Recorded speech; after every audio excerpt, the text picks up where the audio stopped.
बात बहुत पुरानी नहीं है, बात इंडियन क्रिकेट की ही है। और आप जानते हैं कि संजू सैमसन और अभिषेक शर्मा इन दोनों ने T20 में भारत के लिए एक नए अंदाज की ओपनिंग का आगाज किया था। यह बात उस वक्त की है जब भारत 2024 वर्ल्ड कप जीत चुका था। आपको नई टीम बनानी थी, सूर्य कुमार यादव नए कप्तान थे, गौतम गंभीर नए कोच थे। इन दोनों को वो फ्रीडम मिली और तकरीबन एक साल इन दोनों ने जिस अंदाज में T20 क्रिकेट खेली, हमें लगा इंडिया तो ये डिफेंड करेगा ही करेगा, 2026 का वर्ल्ड कप जीतेगा ही जीतेगा। क्यों? क्योंकि हमारे पास अभिषेक शर्मा और संजू सैमसन दो सलामी बल्लेबाज थे। फिर संजू की एक खराब सीरीज आई, उसके बाद आया एशिया कप। अचानक से उसमें संजू से ओपन ले ली गई, छीन ली गई। उनको कहा गया आप कभी 5 पे खेलें, कभी 3 पे खेलें, कभी 6 पे खेलें, थोड़ी देर बाद आपको टीम से बाहर का रास्ता दिखा दिया जाएगा। खैर, सिलेक्टर्स ने एक बोल्ड कॉल ली। बोल्ड कॉल इसलिए मैं कहूंगा बिकॉज शुभमन गिल बहुत बड़े प्लेयर थे और इस वर्ल्ड कप से ठीक पहले सिलेक्टर्स ने यह कॉल ली कि शुभमन गिल की इस T20 टीम में जरूरत नहीं है। लोग बहुत हैरान हुए थे। Nothing against Shubman Gill, but ये वो पीरियड था जहां पर संजू सैमसन फैन क्लब पर भी कई इल्जाम लग रहे थे। आप जानते हैं कि फैन क्लब्स होती हैं प्लेयरों की, और यह कहा जा रहा था कि संजू सैमसन की तरफ से या उनके फैन क्लब्स की तरफ से justice for Sanju Samson hashtag चलाए जाते हैं। खैर, संजू को मौका मिला, संजू को दोबारा से ओपन कराया गया। संजू ने न्यूजीलैंड के मैचों में रन नहीं बनाए। हम सब ने कहा कि नहीं यार, वर्ल्ड कप में ना आपको ईशान किशन और अभिषेक के साथ ही ओपन कराना होगा। संजू की टीम में जगह नहीं बन रही। क्यों? क्योंकि उनकी बैटिंग अचानक से डिसइंटीग्रेट हो गई थी। लेकिन एक कहावत है, कहावत यह है कि दर बदर सर पटकने से भला क्या होगा, वही होगा जो मंजूर खुदा होगा। अब देखिए भाग्य की सुई कहां पर आई। भारत के पास ईशान किशन, अभिषेक दो ओपनर्स थे। ईशान रन बना रहे थे, अभिषेक रन नहीं बना रहे थे, और सामने वाली टीम ऑफ स्पिनर से पहले ओवर में एक सलामी बल्लेबाज की बलि मांगते थे। पिछले मैच में इमरजेंसी प्लान बी बनाया गया और इस मैनेजमेंट ने कहा संजू जी आप आइए, अब आप ओपन कीजिए, क्योंकि आप राइट हैंडर हैं। इसलिए नहीं कि आप संजू सैमसन हैं, इसलिए कि आप राइट हैंडर हैं। उन्होंने बेचारों ने हल्के फुल्के रन बनाए और इस मैच से पहले अब यह साफ हो गया था कि संजू सैमसन को बड़ी पारी खेलनी होगी। क्योंकि आज अगर भारत ये मैच हार जाता, तो इस वर्ल्ड कप से बाहर हो जाता।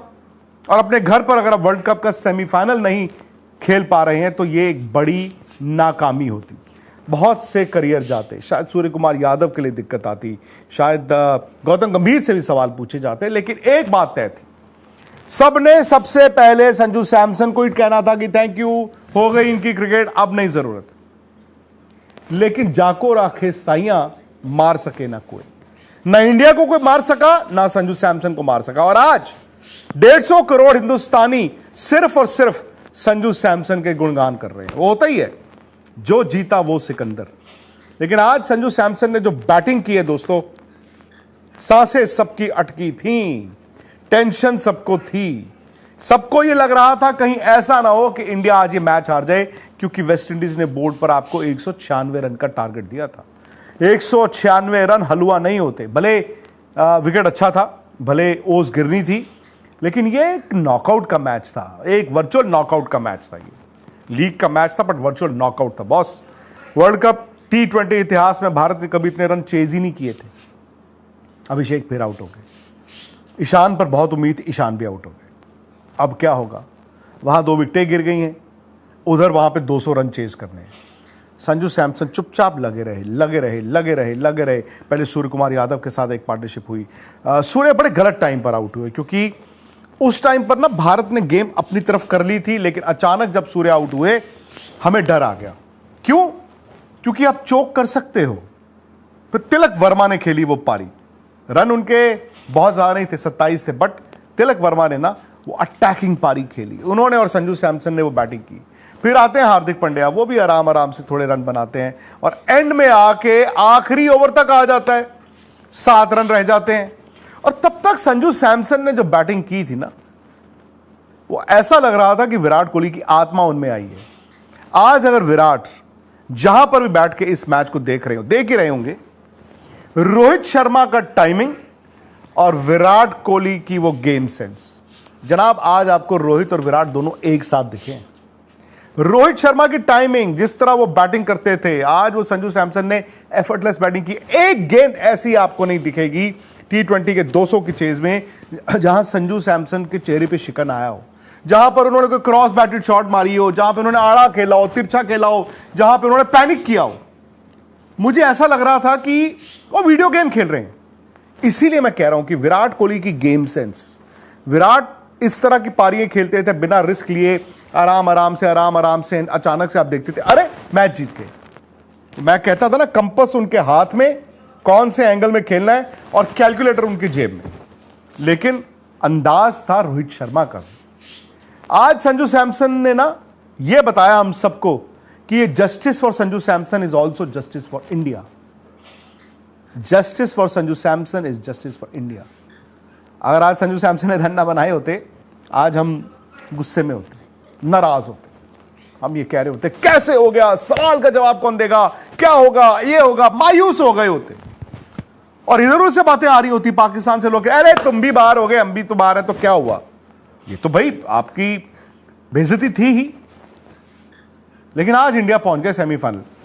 बुमराह का भी कंट्रीब्यूशन था, तिलक वर्मा का भी कंट्रीब्यूशन था, सूर्य ने भी पारी वो खेली छोटी सी।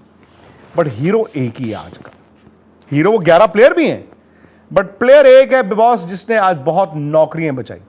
जैसे मैंने कहा ना, आज अगर इंडिया हार जाता तो बहुत से करियर खत्म हो जाते, बहुत से लोगों पर सवाल हो जाते।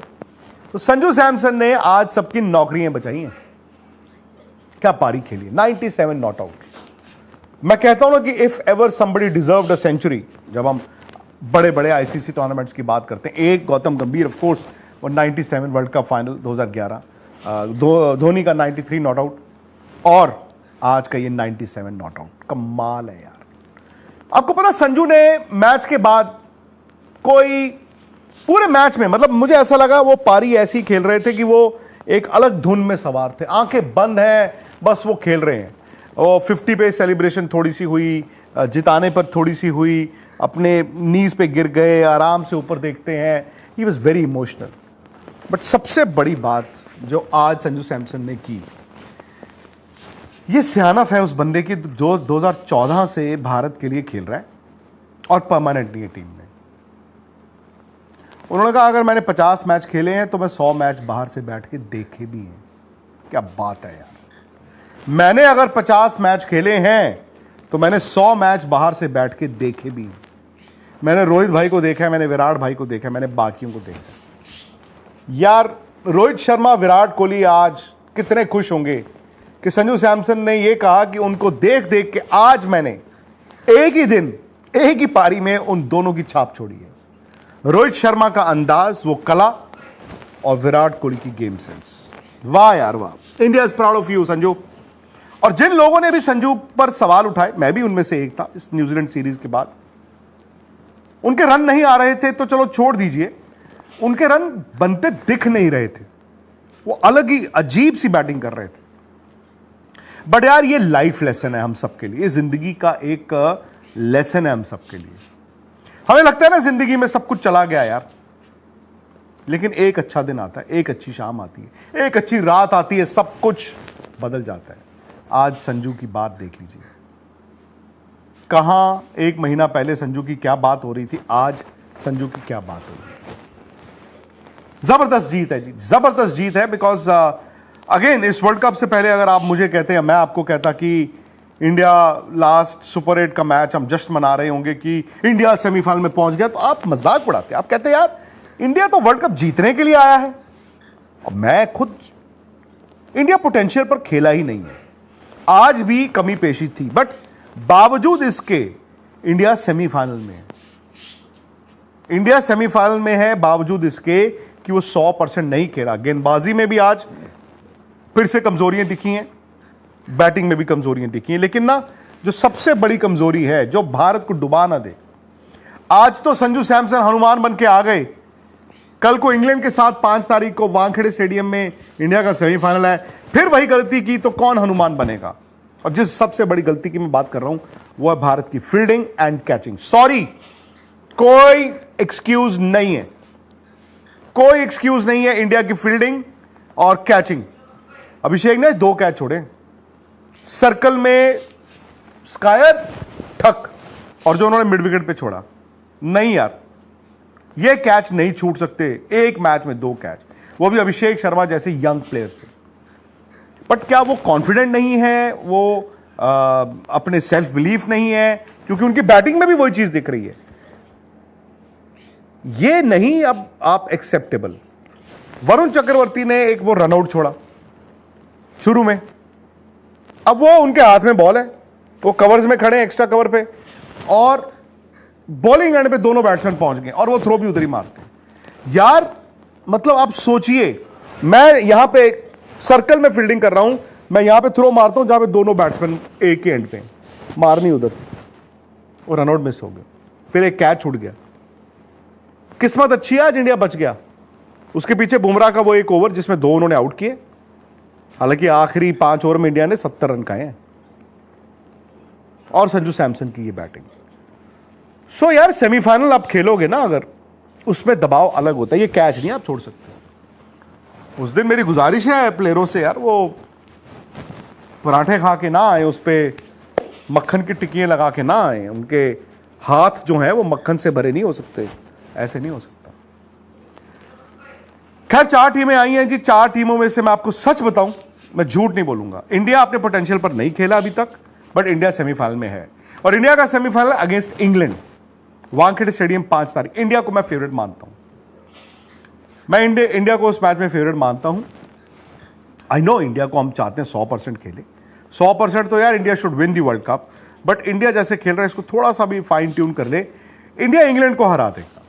इंग्लैंड में क्या हो रहा है कि उनके अभी ना टॉप ऑर्डर में दिक्कतें आ रही हैं। फिल सॉल्ट अगर रन नहीं बनाएंगे तो फिर बीच में उनकी दिक्कत आती है, हैरी ब्रूक हैं या फिर विल जैक्स हैं नीचे आके, नीचे तक वो बैटिंग तो करते हैं बट वो स्पिन को कैसे खेलेंगे पता नहीं। बटलर जैसे अभिषेक का रन नहीं है, बटलर का रन नहीं है, अब दोनों एक ही दिन चुन ले तो कुछ कहा नहीं जा सकता कि लो जी अब आपको बताते हैं। बट मेरे हिसाब से, और मैं ये सच बोल रहा हूं, अभी तक ऑन फॉर्म इस टूर्नामेंट की जो 2 बेस्ट टीमें हैं वो पहला सेमीफाइनल आमने सामने है, उनका पेचा है। कौन? एक तरफ है साउथ अफ्रीका, जिन्होंने अब तक इस वर्ल्ड कप की सबसे ग्लिच फ्री क्रिकेट खेली है। सामने है न्यूजीलैंड।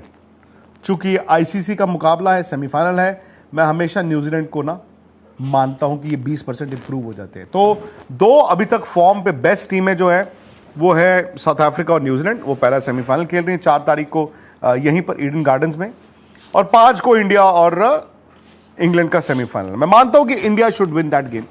शुड का मतलब ये नहीं कि मैदान पर गए और जीत गए, बट अब क्या हुआ है ना, आप पे वो जो दबाव था सुपर 8 से क्वालिफाई करना है, क्वालिफाई करना है, क्वालिफाई करना है, वो था, वो टेंशन उतार दिया आपने। द मोमेंट इंडिया अब नॉकआउट में आ गया, India is a dangerous team. मुझे याद आता है वो 2011 का वर्ल्ड कप, 2011 के वर्ल्ड कप में ना इंडिया अपने 100% पे नहीं खेल रहा था, जीत रहा था, बस ऐसे ही ऐसे। एक मैच साउथ अफ्रीका से हारे थे हम, अभी भी हारे हैं। इंग्लैंड का वो मैच था वो टाई हुआ। अब हाँ, इंडिया ने सेमीफाइनल में जाके ना, क्वार्टर फाइनल में जाके इंडिया ने थोड़ा इंप्रूव किया अगेंस्ट ऑस्ट्रेलिया, सेमीफाइनल थोड़ा और इंप्रूव किया, बट 100% इंडिया खेला था फाइनल अगेंस्ट श्रीलंका। इसीलिए मैं मानता हूं कि इंडिया अभी भले ही 100% पे नहीं खेल रहा, बावजूद इसके they are in the semifinals. उन्होंने ये चुन लिया अब 100% खेलना है, इंडिया विल बी अनस्टॉपेबल। 4 टीमें आ गई हैं, एशिया की एक टीम आ गई है जी। कल तक सवाल हो रहे थे, मैं यहीं पे बैठा था जब पाकिस्तान भी हार गया था, तो मैंने कहा पाकिस्तान तो डिजर्व ही नहीं करता, ना श्रीलंका डिजर्व करता है। और मैंने ये भी कहा था कि हो सकता है भैया 24 घंटे बाद मैं ये कह रहा हूं कि इंडिया भी क्वालिफाई नहीं किया, बिकॉज 2 अच्छी टीमें खेली हैं। वेस्ट इंडीज हार गया, इंडिया जीत गया, बट एक टीम को हारना था, वो अनफॉर्चुनेटली वेस्ट इंडीज के लिए वो हार गए। इंडिया को जीतना था और संजू सैमसन जिता गए। मैं फिर वही बात कहता हूं कि वेस्ट इंडीज के पास ना 2-3 मौके आए थे, बट संजू ने ना वो पैनिक नहीं हुए। मैं संजू को देख के इतना हैरान था जैसे वो एक फ्रिज से आते ना आइस कोल्ड, वैसे आए, कोई दबाव नहीं। सो ये 4 टीमें आ गई हैं, अब मजा आएगा वर्ल्ड कप में। ये है वो 7 दिन। एक फिल्म आई थी, आपको याद होगा, अनिल कपूर की, नसीरुद्दीन शाह भी थे उसमें, पद्मिनी कोल्हापुरी थी। वो 7 दिन, ये 7 दिन, ये 7 दिन आएगा मजा। दोस्तों बहुत शुक्रिया आपका। पहले लीग स्टेज खत्म हुई, अब सुपर हिट खत्म हो गया, अब जैसे मैंने कहा मार्च का महीना चढ़ा है, अब हम वो 7 दिन 8 मार्च तक